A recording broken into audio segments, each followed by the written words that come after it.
want to get into a little bit of gamer news, if we may.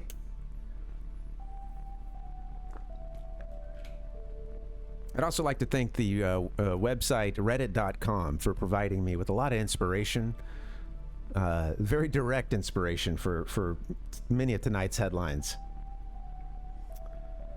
But we're going to start with a developing story out of our airlines around the world.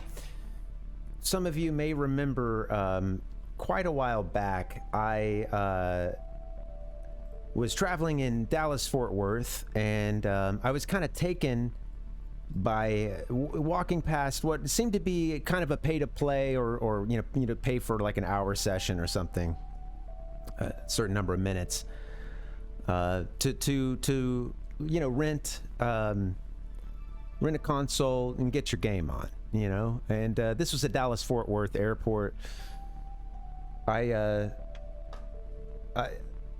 Honestly, to make a long story short, I had been trying to play for the first time the game Ninja Gaiden, and on a plane, and it didn't go well. I was trying to not explode because I'm on a plane and I don't I didn't want the plane to have to land early. You guys get the picture. I'm trying to hold it in, but I'm getting really pissed off because I keep dying against this boss. And we landed down.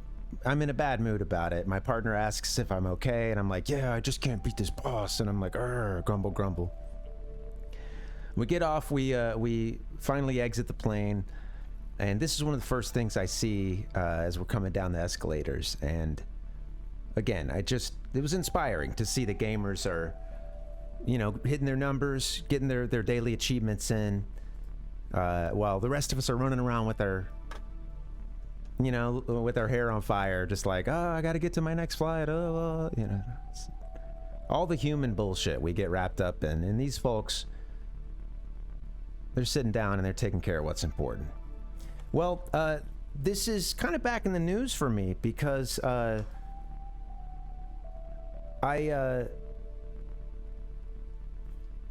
found a headline about Paris Airport having a gaming lounge right by your gate. This was on Reddit today, and I'll show this to you guys here. A nice monochrome shot, seemingly.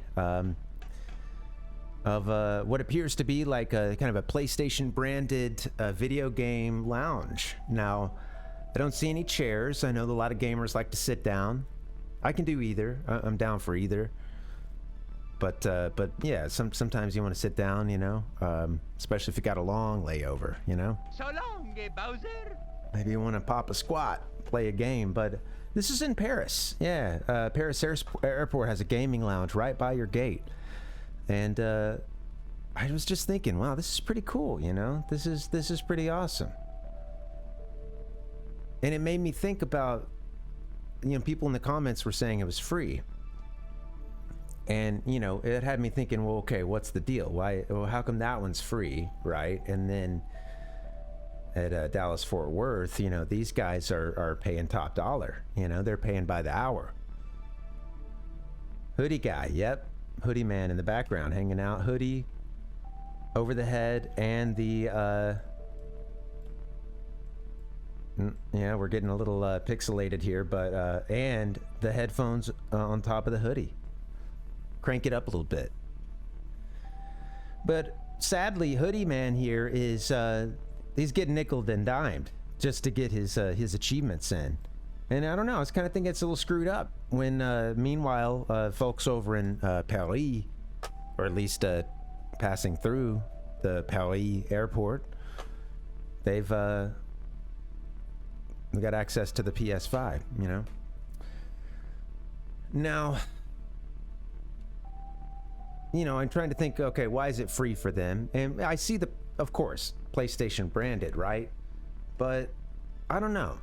I'm starting to get the sense that maybe they nationalized their airport video game lounges. And maybe they returned it to the people, We were talking about an eminent domain the other day. Kind of same thing. Kind of wondering if in France, you know, they nationalized all the video game lounges across all the airports, bus stops, train stations, and gave it back to the people. And I don't know, I think that there might be something kicking off here, guys. I don't, you know, I'm trying to put the dots together, but Dallas,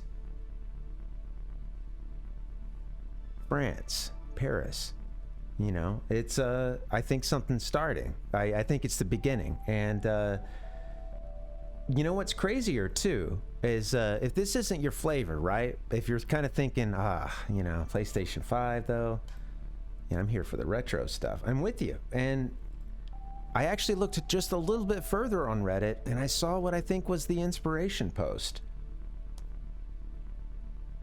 Rather, yeah, I don't know which one I saw first, honestly. Which one was in the feed first does not matter, but this was clearly the response, the clapback. Yeah, the PS5 are cool at Paris Airport, but I like the arcades next to them better. All free, of course. Let's go. So let's check it out. This is what they got going on, apparently not far from the PS5 stand. Clearly we've got some kind of generic cabinets here, you know, with other games in it, but we've got Street Fighter 2 on the screen. We've got, that's gotta be Galaga on the right? Also interesting kind of just design to these cabs here. Let me blow this up for you. Enhance. You got some superhero hijinks here, like Batman smoking a cig. Who's that on the right? Popping a breath mint. Is that Robin? Hulk brushing his teeth. I can't really tell what Spidey's doing.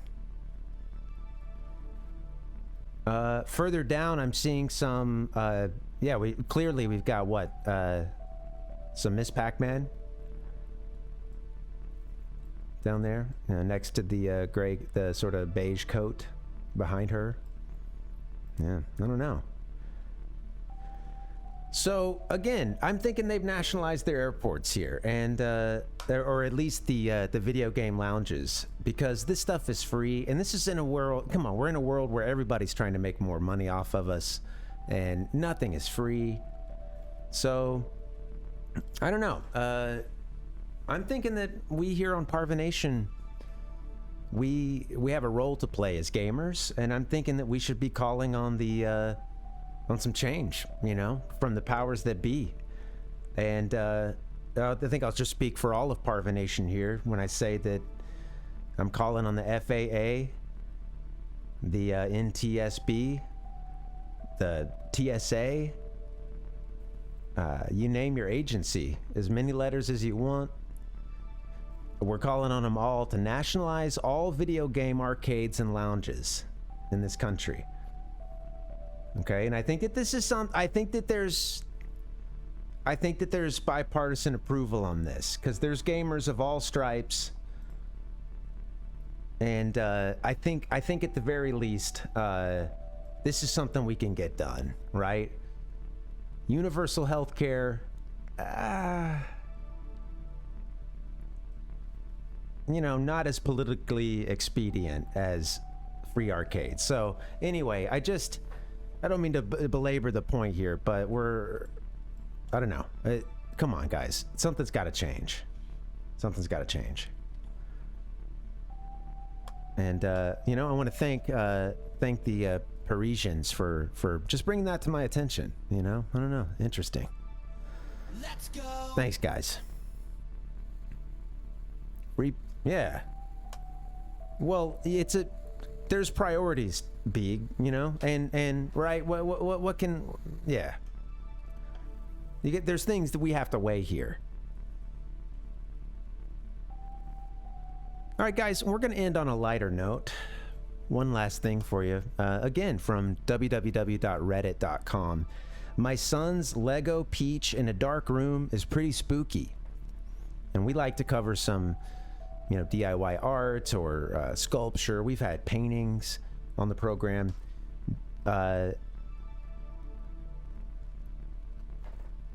This is terrible. I find this very frightening. Mamma mia! And I think that if I just spent a mostly sleepless night, and it was fucked up. And I definitely had those moments of being like, I'm kind of asleep, but not really. You know, and you there's a little shadow in the corner of your eye.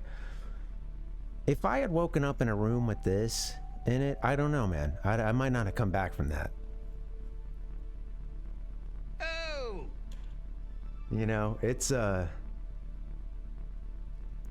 is something else. That is a disgusting act. And as a kid, do you remember having those moments where you're just kind of staring off at something and, you know, maybe you're tired or, you know, maybe it's a moment of boredom or just sort of contemplation, but especially if you're lying down and you can't sleep and you're looking off at something like a curtain and you're watching it start to do something weird, you know, you remember those kind of, I don't know, yeah, struggling to sleep, stuff's getting weird. You look over and you see this, I don't know, man. This is the kind of stuff that'll screw a kid up. So if anybody out there bought the Lego Peach light up thing for a loved one, see if it's not too late, you know, for Christmas, right? Christmas gift. See if it's not too late to get him something else and get that thing out of there. Because I don't know, I'm worried about the kids, honestly. This is the kind of stuff that'll screw somebody up for life, you know? You only get one brain. And yeah, I don't know. Feel for anybody who has to wake up and see that in the middle of the night. But yeah, that's our gamer news for January 8th, 2024. A lot of stuff going on. Thank you guys for your patience getting through it. It's like I said, I didn't know what I'd find. I didn't have a whole lot of time. Was running behind. And turns out if you just put your ear to the ground, there's gamer news every day, you know? So thank you guys for being along for the ride. Let's play some Diddy Kong.